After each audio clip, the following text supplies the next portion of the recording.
estudantes de Direito da Faculdade Uni Jorge. Nós fomos desafiados pela professora Ivy Lira, da disciplina Direito de Pessoas e Bens, para fazer um podcast sobre o direito da integridade na reprodução assistida. Eu estou aqui com meus colegas do Isla, Carla, Andréia, Miraci, Railda, Mainan, Kevin e Suzana, que está na direção de imagem. E nós vamos hoje falar sobre todas as novidades. Acabou de ser publicado no dia 20 agora de setembro uma nova resolução do Conselho Federal de Medicina, trazendo várias novidades, e a gente vai conversar aqui com esse viés do direito. Agora eu vou ler alguns números para vocês sobre o quão é procurado a reprodução assistida aqui no Brasil. Vamos lá. Somente nos últimos 2 anos, mais de 36 mil gestações clínicas foram possíveis no Brasil graças às técnicas de reprodução humana assistida. Conforme a Sociedade Brasileira de Reprodução Assistida, no Brasil, cerca de 8 milhões de indivíduos podem ser inférteis e querem procurar essa técnica de reprodução. O interesse dos brasileiros é crescente sobre o assunto e o Conselho Federal de Medicina tem atualizado as normas com parâmetros éticos que mais se adequem às relações entre profissionais de saúde, instituições de saúde e pacientes. Só que tem uma questão aí. Há uma discussão sobre a necessidade de uma legislação que realmente regulamente as práticas de reprodução assistida, porque hoje nós temos algumas citações que nós vamos discutir aqui no Código Civil, na Constituição, mas não temos uma legislação, nós temos só as regulamentações do Conselho Federal de Medicina. E muitos juristas questionam, porque traz uma certa insegurança jurídica, porque essas leis não foram votadas pelos nossos legisladores, não foi votado no Congresso, então abre margem para interpretações, né? São leis do Conselho e quem pratica também são médicos, né? Então existe essa polêmica aí e uma expectativa que uma lei regulamente de fato a reprodução assistida. Agora eu vou chamar, que vai falar um pouquinho mais sobre esse assunto, o nosso colega, o Isla. Olá, Gi, tudo bem? Peço desculpa primeiramente, né, por conta da minha voz, estou um pouco rouco, como podem perceber. E vou falar um pouquinho sobre reprodução. Reprodução, o próprio nome já diz, né, é reproduzir. E quando falamos de reprodução humana, é algo essencial para a sociedade. Porque sem a reprodução, não existe sociedade. Se seu pai não reproduzisse, você não iria existir. Então, é algo de extrema necessidade. E a Constituição, ela defende a família como algo básico, bem correto? E, como nossa amiga Gisele estava falando, foram surgindo técnicas para facilitar, para se moldar essa reprodução naquele período, no período que vivemos, que hoje surgiu essa técnica chamada reprodução assistida. Ela veio para facilitar essa reprodução com pessoas que não têm o seu sistema fértil, ela ajuda bastante. Hoje essa técnica é muito utilizada em casais homossexuais que querem ter a sua família, construir sua família e não conseguem por conta do seu sistema reprodutor. Aí ele procura essa técnica chamada reprodução humana assistida para poder ter esse direito de constituir família. E está definido na nossa Constituição e também no Código Civil, certo? E é algo muito simples, que vai ser abordado, acredito eu, aqui no podcast, né?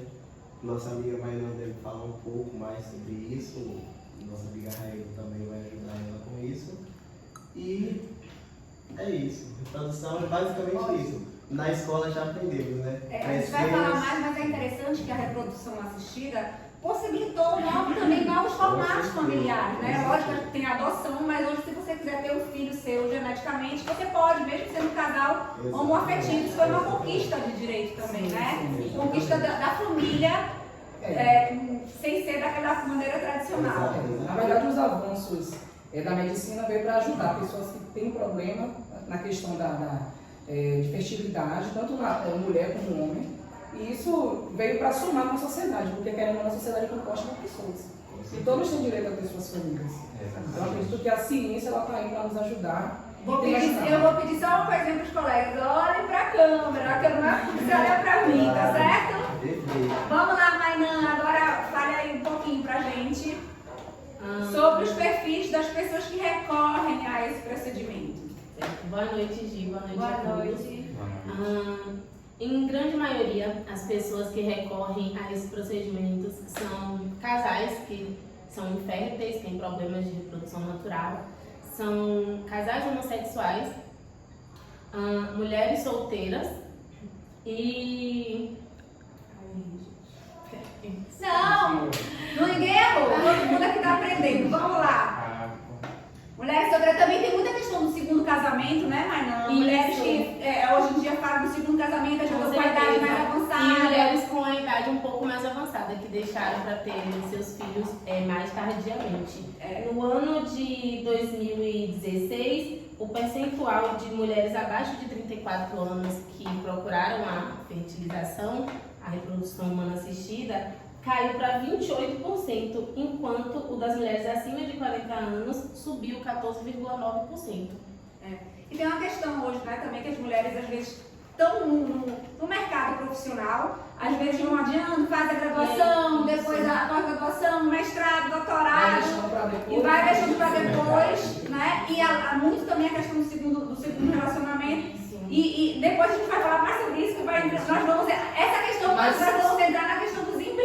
Hoje a gente pode, a gente consegue adiar mais, né, É Raída? verdade. Hoje, diante das técnicas, a gente consegue. Agora, dentro do que ela falou, é interessante a gente ressaltar que é uma técnica que tem sido procurada por casais homoafetivos e hoje na nossa Constituição, apesar do texto ainda não ter sido reeditado, os casais homoafetivos eles já são considerados... Olha para nossa câmera, Eles já são- está pedindo para eu olhar para lá. Eles já são considerados entidades familiares, então eles também têm esse direito hoje de constituir suas famílias, é um direito que eles conquistaram aí na nossa Constituição, né? Então é uma coisa nova para eles também, eles hoje são reconhecidos como entidade familiar e hoje também têm o direito da adoção e o direito também de optarem pela reprodução humana. Existem alguns países que infelizmente por questões culturais e morais, eles não aceitam, eles não reconhecem esse direito, mas aqui no Brasil a gente já avançou e eles hoje têm esse direito. É importante. E quando o STF reconheceu como união estável a relação entre duas pessoas do mesmo sexo, também aumentou esse percentual de procura de inseminação, de reprodução humana assistida, porque todos têm um sonho, né, gente, de ter filhos e ficou mais fácil para eles, já que eles já estavam sendo reconhecidos como uma unidade familiar. Sonhos e direitos. Né? Isso. Verdade. Agora a Raída vai falar um pouco, vai falar bastante pra gente, que é um tema bem interessante, os embriões, como se originam os embriões, como é que funciona a questão, como é que é a polêmica da redução embrionária. Raída, agora a palavra é contigo, mas eu peço para olhar para a câmera. Bom, boa noite a todos novamente. O que é o embrião? O embrião é um grupo de células que é resultante da fusão da célula genética da mulher, que é o óvulo, com a célula do homem, que é o sêmen. Então, quando acontece essa fusão, é que se origina o embrião. Aí tem uma polêmica nesse meio, né? Se o embrião ele tem ou não direitos, se é reconhecido como pessoa e se tem direitos. Então, existem algumas teorias que defendem que sim e outras que não. Dentro da teoria do nosso Código Civil, eles defendem que a pessoa passa a ter direito a partir do nascimento com vida. Mas existe uma outra teoria, que é a concepcionista, que vai dizer que a partir do momento que o embrião ele é gerado, ele já é um ser que tem vida, que tem direitos. Dentro disso, existem algumas ressalvas que como é que eu chamo, gente? O Conselho? O Conselho Federal de Medicina ele vai entrar aí, né, com algumas regulamentações, porque existe também a questão da redução embrionária. O que é a redução embrionária? O casal ele vai solicitar o procedimento e nesse procedimento é colocada uma quantidade de embriões né, dessa mulher para garantir o sucesso do procedimento, sendo que pode ocorrer, né, existe uma grande chance de ocorrer que ela venha a ter uma gestação múltipla. Ou seja, se ela tinha a intenção de ter apenas um filho, pode ser que ela acabe engravidando de 2, 3 ou mais. O que acontecia no passado, né? Isso era algo muito polêmico. Quando era detectada essa gravidez múltipla, se a mulher não quisesse gerar todos aqueles embriões, o médico realizava um procedimento que era a inserção de uma agulha, né, intrauterino. Essa agulha ela encontrava o fério. Por vídeo laparoscopia, né? Tipo, por Isso, vídeo. por vídeo. Eles injetavam dentro do embrião, no coração do embrião, uma substância, e essa substância causava uma parada cardíaca nesse embrião. Então, esse procedimento gerou muita polêmica, porque existe essa teoria do Isso é concepcionismo. bastante visível no nosso tema, integridade física, Sim, né? porque a partir do momento que o embrião ele é considerado um ser com vida, ele passa a ter direito à integridade física. Sim. Então, assim, o nosso ordenamento jurídico vai dizer o quê? É na Constituição referente à questão do aborto, né? Porque esse procedimento da redução embrionária é considerado um ato de aborto. Ele vai dizer que o aborto ele é reconhecido em 3 hipóteses, né? Em caso de estupro, porque aquela criança foi originada através de uma violência sexual. Em caso de o feto ser acéfalo, porque é o feto que não tem cérebro, então a ciência entende que ele não tem perspectiva de vida. Ou em caso de embriões para estudos científicos, né? Fora isso, não existe outra possibilidade de que a Constituição não permite, né, nem a Constituição nem o Conselho de Medicina não permite que se faça esse procedimento. Então, quando acontecia isso, era considerado que era um aborto. Então, o Conselho de Medicina ele regulamentou isso e hoje não é permitido mais essa prática, né? Então, o que é que acontece? Que isso vai entrar também quem vai falar é Carla também, e isso eu não quero entrar no tema dela, mas hoje não é mais permitido. E existe algumas ressalvas de direitos humanos, direito da integridade física, né, o direito da personalidade também vai entrar dentro disso aí, para poder regulamentar e não permitir mais que aconteça essas ações. Porque a regulamentação, é bom a gente lembrar que essa regulamentação do Conselho Federal de Medicina vem sofrendo mudanças ao longo dos anos, né? Teve uma mudança no passado, 2021, agora em setembro teve outra, né, Carla? Então fala um pouquinho pra gente sobre... Ela vai se moldando aos direitos, né, às solicitações da sociedade, aos processos que estão sendo julgados. Então, como a gente já... É muito flexível, né? Inclusive tem uma polêmica aí de um porquê não ter uma legislação. Alguns estudiosos do assunto acham que por isso não tem, por ser tão... a ciência ser tão rápida e mudar tanto, mas também isso é muito questionável, né?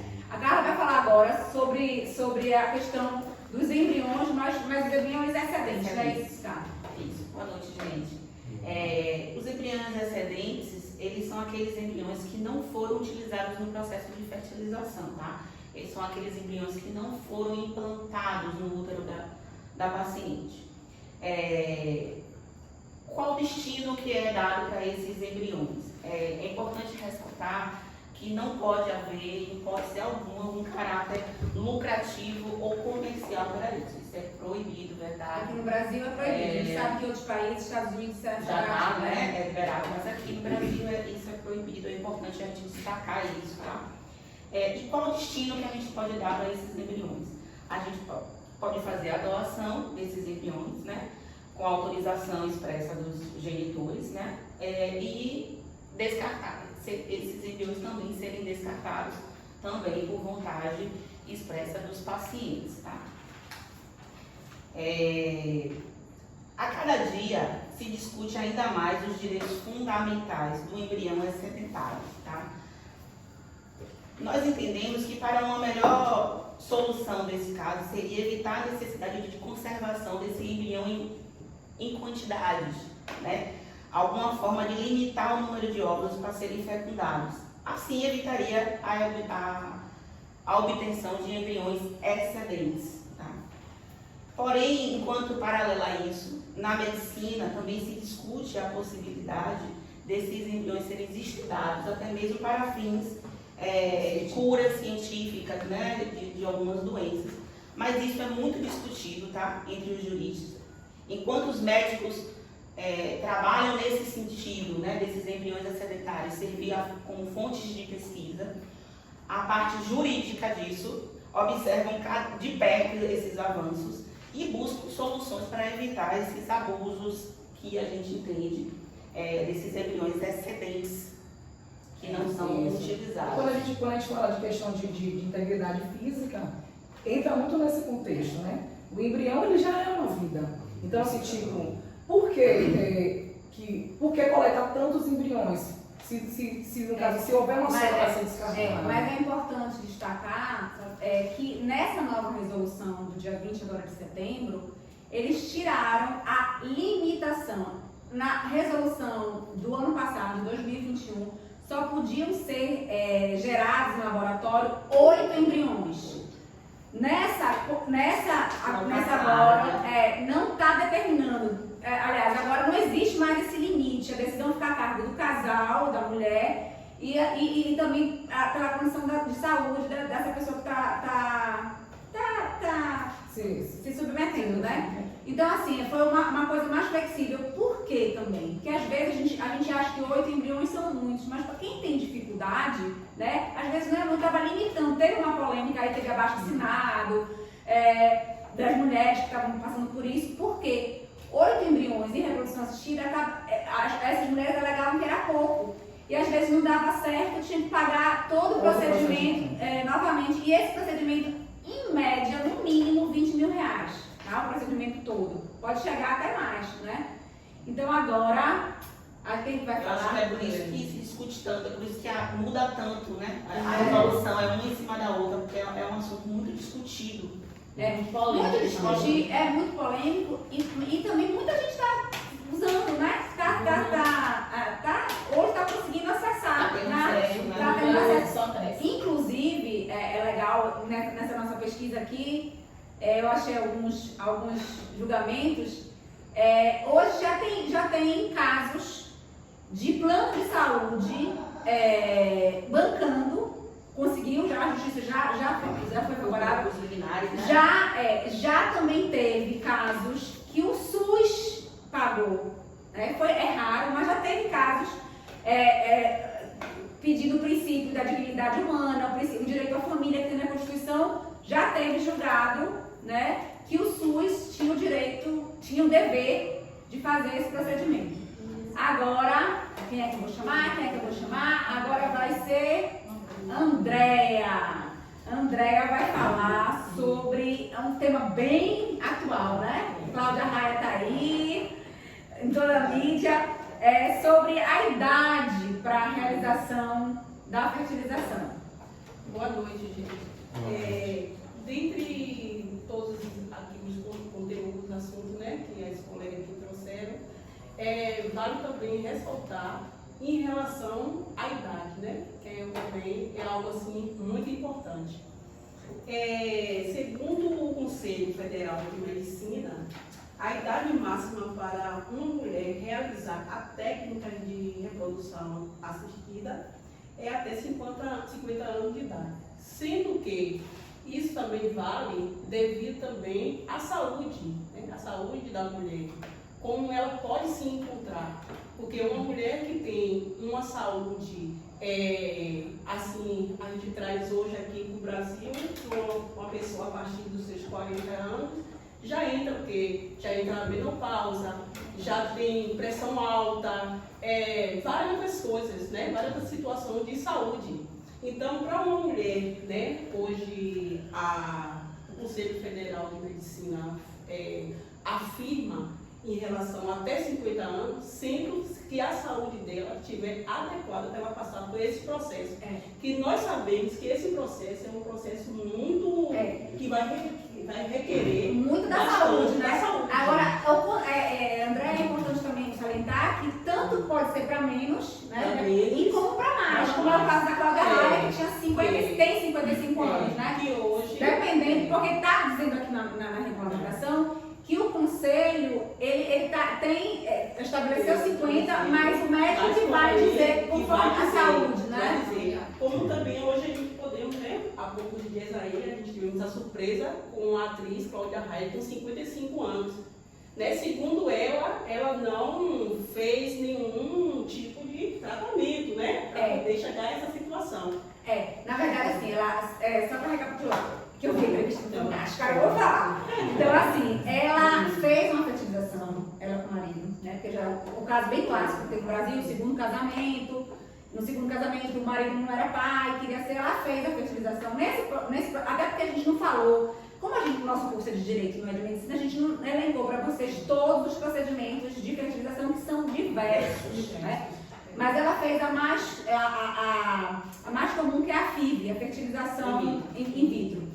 Então ela fez, nesse procedimento de fertilização, a mulher recebe muito hormônio, né, para poder ovular, para poder estimular, e não só ovular, porque ela tinha óvulo congelado, mas também para receber, né, o óvulo que estava lá congelado. Ela fez a fertilização e não deu certo. Ela fez in vitro e eu não sei nem se chegaram a implantar nela, mas não deu certo.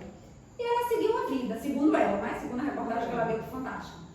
E seguiu a vida. Só que com esse estímulo hormonal que ela teve, ela, mesmo na menopausa, ela estava na menopausa há 3 anos, mesmo na menopausa, ela ovulou, tá? Ela ovulou. E diz que a médica até falou, ó, você tá ovulando, eu disse, como eu tô ovulando, que eu já tô na menopausa? Não esperava. Ah, não esperava. Aí ela teve, aí, né, namorou com o marido, e depois descobriu que estava grávida, já com quase 3 meses de gravidez, 10 semanas de gravidez, né?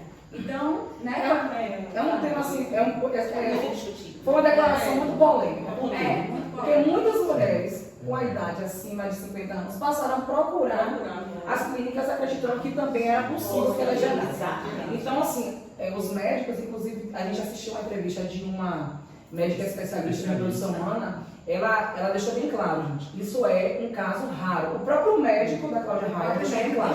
É um caso muito raro, é uma gravidez que está sendo acompanhada, até o momento o feto está bem, né? Lógico que ele falou que, ele ressaltou que a questão da saúde dela pessoal também colaborou, porque ela é uma mulher que tem uma saúde ativa, uma coisa diferenciada, e assim, vale a gente ressaltar que para a realização do procedimento, eles vão analisar o risco tanto para a mulher como para o embrião. Então, assim, se tiver alguma chance de que ocorra algum risco com essa mulher nesse período de gestação, por isso que eles limitam a idade. Porque, como o André falou, quando vai chegando para a idade, a tendência do nosso corpo é ir perdendo células, é ir perdendo a sua, né? E mais uma vez a questão de não ter uma legislação, porque a gente sabe que é uma regulamentação de um Conselho Federal de Medicina. Então, por mais que o Conselho tenha essa autorização para regulamentar, não tem o peso que a lei tem. Isso gera uma segurança jurídica, porque eu não sei como é que funciona essa fiscalização.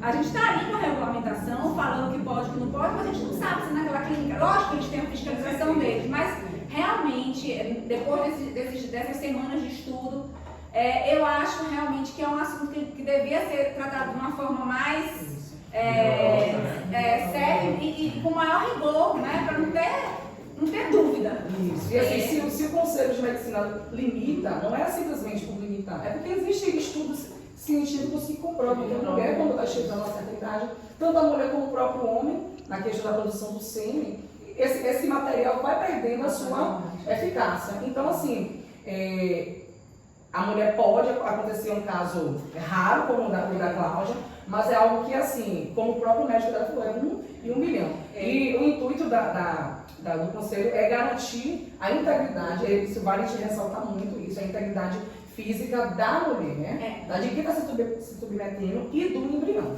Mas também é importante que a gente está falando aqui como se fosse só o óvulo da mulher e só o óvulo do pai da criança, né? E hoje nós podemos recorrer aos bancos, né, desses embriões, da doação, que no Brasil se permite isso, né? Principalmente o nosso amigo Kevin vai falar sobre os casais homoafetivos, é isso. Hoje você tem heteróloga, que chama, né? Heteróloga. Que você pega o material genético de um terceiro, né? Você pega de um terceiro e o que eu acho mais fantástico é que você consegue realizar esse sonho de família, né? Hoje a gente conseguiu esse direito na sociedade do nosso sonho virar realidade, né? Muito legal. Bom, agora eu vou chamar, já estou falando demais, né? Alastrona. Para completar só um pouquinho. Hoje, né, com o estudo, né, a gente, como Railda, né, e Gilva, né, em relação a esse estudo da gente, que é muito importante mesmo, né? Que a gente está fazendo curso de Direito, mas porém envolve alguns assuntos que a gente vai trabalhar no futuro, né? Teve o caso de Cláudia Raia, né? Que a gente conhece porque ela é uma pessoa conhecida, pública, né? Mas porém também teve aqui no estado, né? Que eu era tentar trazer para vocês, uma senhora de 60 anos, ela engravidou, né? Então, dentro do ato, né? Uma pessoa com um pouco de estudo, E natural. E esse número só aumenta em que vai 2020. aumentando. Esse é um dos casos, né, mais que existe mesmo. Que a gente Em 2020 nasceram 1.001 crianças que foram filhos de mães com mais de 50 anos. Então é uma coisa que tem um número expressivo e a partir de agora, com esse caso, né, de Cláudia Raia, acho que vai ter uma procura ainda maior. vai chegar muito. De pessoas com idade já, uma certa idade, que podem realizar esse sonho que às vezes não tiveram oportunidade de fazer antes. E falando em sonho que pode ser realizado, eu vou chamar Kevin para falar sobre essa questão da doação de materiais genéticos e as peculiaridades disso. Aí, Kevin, olha para a câmera. Boa noite. Não olha para mim. Como a nossa amiga acabou de falar ali, Railda e André, salientando a fala delas, a doação de gametas e de embriões não pode ter um caráter lucrativo, porque, segundo a legislação, se constitui como um crime. Já nos Estados Unidos, pode ter o caráter lucrativo, né? E é permitido, sim. E a doação de óvulos e espermatozoides é permitida a partir de 18 anos de idade para todas as pessoas. E o limite máximo para as mulheres doarem os óvulos delas são de 37 anos e dos homens é até de 45 anos. E a aptidão é que todos estejam saudáveis. As determinadas clínicas individuais fazem o controle da saúde dos doadores. E como nossa amiga Gisele falou, que tem existido um número crescente de casais homoafetivos procurando esse procedimento, porque na legislação, vale salientar também que, através da interpretação que se deu na lei, os casais homoafetivos constituíram esse direito. E os casais homoafetivos podem ter seu filho através da reprodução heteróloga, que consiste no congelamento das gametas femininas que são doadas a partir de pessoas mesmos, voluntariados. E aí, nossa amiga Miraci vai falar um pouco mais sobre essa questão. Um ponto chave que você falou é a questão da qualidade do material, né? Sim. Não é qualquer pessoa que pode doar. Existe um limite de idade, né? Existe o limite de idade inicial e também o limite máximo, né? No caso da mulher, se você observar, um pouco mais reduzido que o homem. É verdade, né? De 37 Mas anos. É sempre no intuito, e é sempre bom a gente sempre bater nessa tecla, é sempre no intuito de preservar sempre a integridade. Porque assim, não adianta a mulher querer só realizar um sonho. Se aquela criança futuramente possa nascer com alguma deficiência e tem a sua vida privada de uma vida saudável, né? Então, e tem uma polêmica grande aí na minha pesquisa que eu vi, é a questão do exame da biópsia embrionária, né? Que também foi proibido, mas que se fazia muito. Né? Antes de implantar, ele fazia uma biópsia, porque se tivesse algum problema genético e tal, descartava. Então isso aí é uma coisa muito delicada, que nessa nova resolução não tocaram nesse assunto, ficou vago, né? E então aí abre para muita interpretação, porque imagina, você faz a biópsia, isso é um direito à integridade, né? Porque você faz a biópsia, quem me garante que eu posso querer ter um filho com alguma síndrome, eu posso querer meu filho, entendeu? Mas aí não está muito bem delimitado essa questão na legislação, não está claro na legislação isso. Acaba que fica entre o paciente, a mãe, a família, né? E a clínica. E assim como você ressaltou essa questão de hoje não permitir mais essa biópsia, também não é permitido você escolher o perfil do seu filho. Cor de olhos, cor de cabelo, né? Então assim, cor de pele. Então assim, você não pode, porque a partir do momento que você decide montar o seu filho, você tira da personalidade de pessoa para coisa, né? Assim, tem isso. Eles procuram escolher perfis parecidos, né? Quando é doação de outro, de terceiro. Perfil, não é isso? Fala aí, Kevin. Verdade. Ainda nesse sentido, Gisele, a gente pode destacar que é proibido. Ih, gente, eu perdi. Não, te acha aí. É proibido escolher as características, né? É proibido escolher as características e é proibido que os receptores e os doadores tenham contato entre si. Isso. Fora a lei do anonimato também, né? A lei do anonimato e entre em convergência também essa lei do anonimato com a questão da lei da liberdade, que todo ser humano pode saber quem é seus pais. Isso é muito importante. Verdade. É uma problemática bastante atual. Porém, tem uma coisa que eu tinha uma dúvida que ficou mais esclarecido para mim quando eu fiz a pesquisa, é que, apesar de não poder montar as características do seu filho, que obviamente é uma coisa errada, você pode escolher as características do doador. Sim. Etnia, cor dos olhos, para poder montar um perfil ali que chegue próximo ao dos pais. Não pode dizer, eu quero de olho azul, quero de olho azul, não pode, um você perfil pode próximo. próximo. Mas a questão que o Kevin trouxe do sigilo, né? Eles fazem por uma questão ética, mas já tem também casos julgados de crianças quererem saber, né? Quem são. Inclusive, tem alguns que já conseguiram esse contato. Eu estava vendo uma pesquisa de um rapaz Olha pra lá! nos Estados Unidos, que ele tinha 15 filhos, que foram fruto de inseminação artificial, né? De doação. E só descobriram que era ele porque essas crianças nasceram com condição genética que vinha do pai, e ele estava buscando na justiça ter o poder de ter contato com essas crianças, o que foi negado, obviamente. É porque assim, a partir do momento que a pessoa se propõe a doar, ela assina termos. Sim. Né? Então existem termos que são assinados e esses termos não podem ser quebrados. Se você quer doar, doa, mas você vai ter que estar ali diante daquilo que está. E lembrando que não pode ser de jeito nenhum monetarizado isso. Até no Brasil Pode ter um lucrativo. Mas sabemos que todo o sistema é corrupto, né? E aí? Já está pacificado que pode, no caso de uma não sou eu que vou falar isso. Agora quem vai falar melhor sobre esse assunto, eu posso te ajudar, a gente pode aqui complementar, é sobre a barriga de aluguel. Não tem uma polêmica. Não tem polêmico. E nessa nova regulamentação tem uma novidade bem interessante. Fala aí, Miraci. Olá, boa noite. Sobre a barriga de aluguel.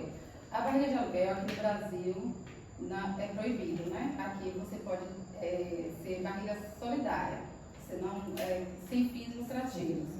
Então, deixa eu ver como que eu posso falar. Antigamente aqui poderia assim, tinha que ter um grau de parentesco de até o 4º grau, né? Se eu não me engano. Hoje, devido a essa lei agora, né, Gisele? Essa regulamentação. Então, aí não precisa mais isso. Não é mais exigido, né? Não é mais exigido. Então, já melhorou aí, né? Na verdade, assim, eles falam que pode, né? Que de preferência o parente. Mas em caso de não ter parente, você pode recorrer a uma pessoa solidária, sem pagar, e o conselho, no caso regional, né, porque é o conselho federal, e cada conselho regional vai liberar, né? Isso, né, vai ser uma grande conquista, porque a gente não tinha mesmo aquela pessoa, né? Porque existem mulheres que ela tem a questão o problema da fertilidade. E mesmo assim, mesmo com esses procedimentos hoje, ela não consegue gerar de forma nenhuma. E às vezes aí tem família que não quer doar, não quer ser não quer doar. Familiar, né? Não quer família. Então, isso facilitou bastante para quem tem o sonho de ser mãe. Eu acho que foi um grande avanço para a gente, né? Agora, Sim, fala, né? não, eu ia dizer que é uma coisa bem polêmica, porque envolve também a questão da autonomia do próprio corpo. Quando a gente fala que a mulher, ela não pode emprestar o seu útero, né, para gestar uma criança sem cobrar por isso, existe também um conflito aí com a questão da autonomia. Até onde a minha autonomia me dá o direito de eu fazer com o meu corpo o que eu quero. Porque a gente vai para os Estados Unidos, lá nos Estados Unidos é uma prática comum. Como tem gente que Né? paga a faculdade com isso, né? É. Paga a faculdade. É uma prática comum e é aceitável. E eu não sei te dizer se é regulamentada em algum ordenamento. É regulamentada. Mas é muito comum. Já aqui no Brasil, não. Porque, na verdade, nos Estados Unidos, o que prevalece, se eu fosse colocar assim, entre a integridade e a autonomia, é a autonomia do corpo. Aqui no Brasil é a integridade. Né? Então, você não pode utilizar o seu corpo como meios lucrativos, nem para nenhuma realização que venha causar algum dano permanente. Né? Ou seja, eu tenho autonomia do meu corpo e eu quero vender um órgão. Eu não posso fazer isso. Aqui não pode. Né? Eu posso ser doadora, como eu posso dizer? Útero Solidária. solidário. Mas para fins lucrativos, a nossa lei não permite. Já tá na regulamentação que a mãe solidária, o útero solidário, pode, durante a gestação, receber uma ajuda para a manutenção da gravidez, alimentação, remédios.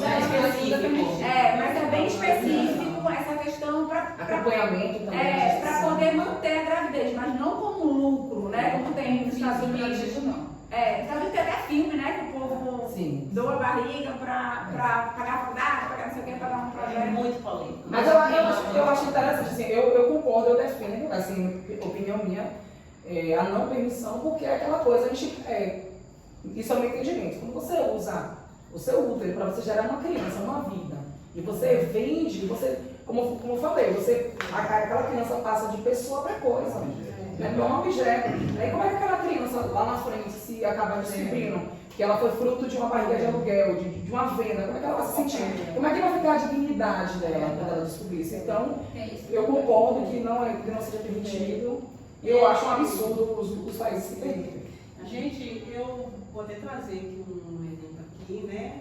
Eu tenho um aluno que a mãe, ela não poderia ter filho, né? Então, ela conheceu uma pessoa, uma amiga, e essa amiga engravidou.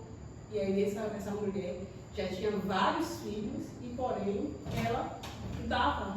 Ela não tinha condição de criar. Ela dava. Então, essa mãe de aluno, o que aconteceu? Ela acompanhou essa gestação, ela cuidou, pagou clínicas, fez tudo direitinho, fez o parto. Deu toda a assistência, assistência.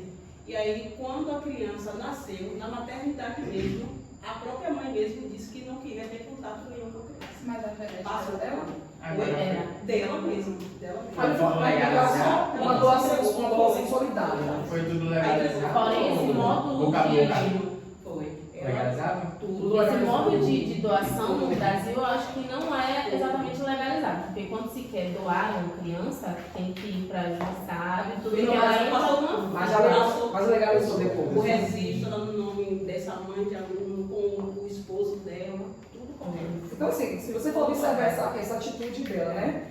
Perto de um aborto, muito melhor para você. Né? Mas aí isso aí é um outro podcast. Isso aí é um outro podcast. É um assunto muito polêmico. Eu já sou contrária.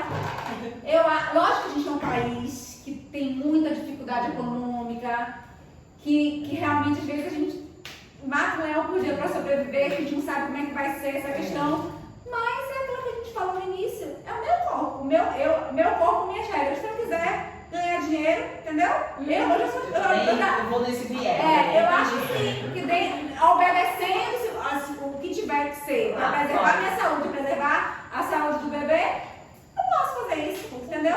Porque eu vou estar ajudando uma família a se constituir, entendeu? Então isso é uma questão super polêmica.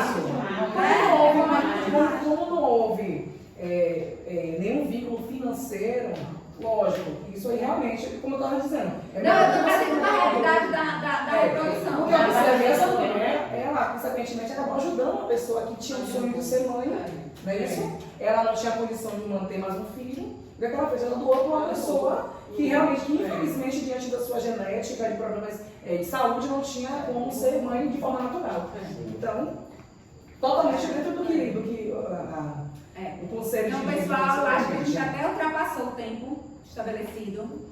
Eu queria agradecer quem está aí assistindo, né? Peço também desculpa se a gente se atropelou, a gente está no início do curso ainda. Vamos, se Deus quiser, fazer outros podcasts com mais propriedade, né? Com mais conteúdo jurídico.